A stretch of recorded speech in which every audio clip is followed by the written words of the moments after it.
It's hard for us to put ourselves in the Ukrainians' position. I mean, imagine the eastern third of our country were occupied by an enemy force. And we're beholden to another country for military aid. And they're saying you're not going to get it until you do what we want. Do you think we'd feel pressured? I think we'd feel pressured. And that's exactly the situation the Ukrainians were in now. You've heard the other council say before, well, but they say they don't feel pressure. Like they're going to admit they were being shaken down by the President of the United States. You think they feel pressure now? You should see what kind of pressure they'd feel if they admitted that.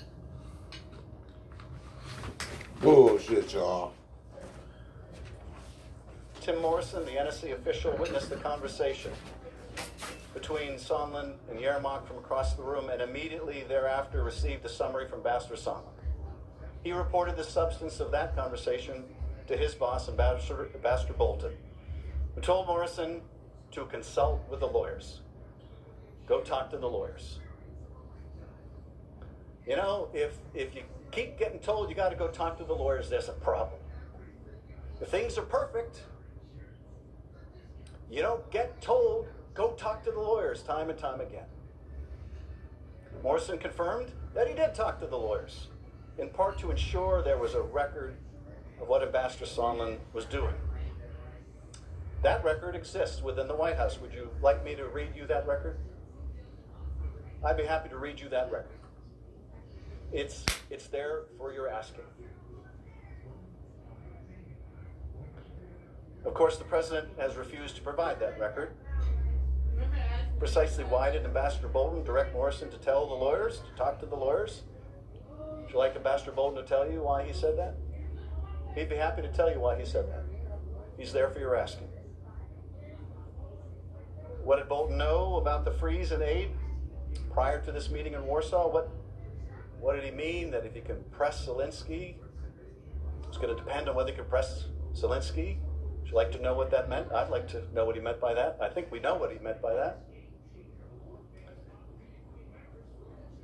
Tim Morrison also conveyed the substance of the Sondland-Yermak pull-aside to his colleague, Ambassador Taylor. So this is now Tim Morrison, told by Bolton, go talk to the lawyers, and he talks to also Ambassador Taylor, our ambassador in Ukraine. On the evening of September 1st, I received a readout of the Pence-Zelensky meeting over the phone from Mr. Morrison, during which he told me that President Zelensky had opened the meeting by immediately asking Vice President about the security cooperation. The Vice President did not respond substantively, but said that he would talk to President Trump that night. The Vice President did say that President Trump wanted the Europeans to do more to support Ukraine, and that he wanted the Ukrainians to do more to fight corruption. During the same phone call with Mr. Morrison, he described the conversation Ambassador Sondland had with Mr. Yermak in Warsaw. Ambassador Sondland told Mr. Yermak that the security assistance money would not come until President Zelensky committed to pursue the Burisma investigation.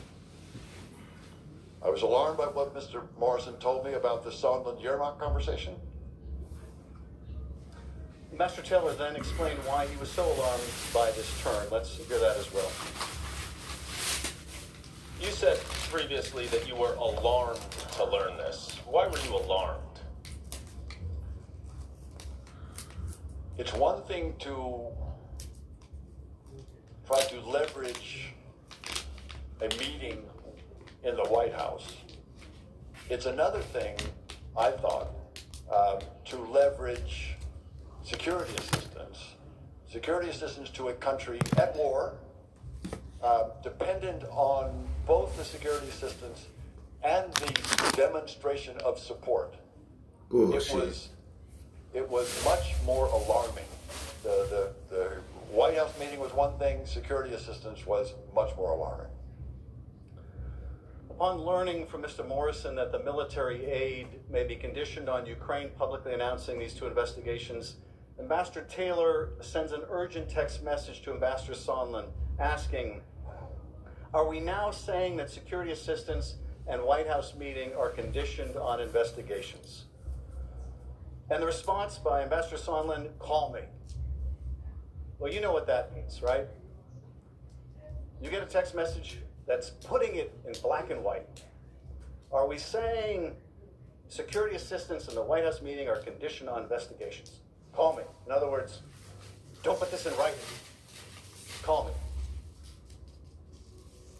Ambassador Taylor did in fact call Sondland.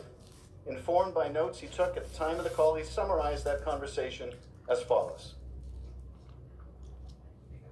During that phone call, Ambassador Sondland told me that President Trump had told him that he wants President Zelensky to state publicly that Ukraine will investigate Burisma and alleged Ukrainian interference in the 2016 election. Ambassador Sondland also told me that he now recognized that he had made a mistake by earlier telling Ukrainian officials that only a White House meeting with President Zelensky was dependent on a public announcement of the investigations. In fact, Ambassador Sondland said everything was dependent on such an announcement, including security assistance. He said that President Trump wanted President Zelensky in a public box by making a public statement about ordering such investigations. Man, he a new president. We don't know who he is. He got to make sure he ain't sending no money to nobody corrupt. Notes of the call reflect that Sondland used the phrase public box to describe President Trump's desire to ensure that the initiation of his desired investigations was announced publicly. A private commitment was not good enough. The State Department has Ambassador Taylor's extensive notes, and of course, we would like to show them to you to corroborate his testimony. But pursuant to the President's instructions, the State Department will not turn them over. You might recall from the tape yesterday, Ambassador Taylor said, they'll be shortly coming, I'm told. Well, somebody countermanded that instructions. Who do we think that was? But you should see them.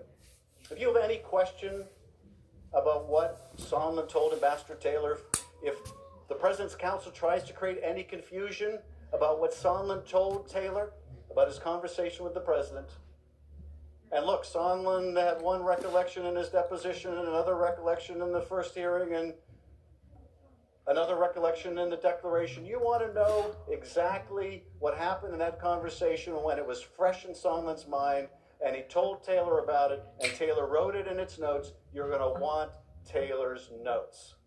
In any courtroom in America holding a fair trial, you would want to see contemporaneous notes. This Senate should be no different. Demand those notes. Demand to see the truth. We're not afraid of those notes. We haven't seen them. We haven't seen them. Maybe those notes say something completely different. Maybe those notes say no quid pro quo. Maybe those notes say it's a perfect call. I'd like to see them. I'm willing to trust Ambassador Taylor's testimony and his recollection. I'd like to see them. I'd like to show them to you. They're yours for the asking. On September 25th, the Washington Post editorial board reported concerns. Man, he bull.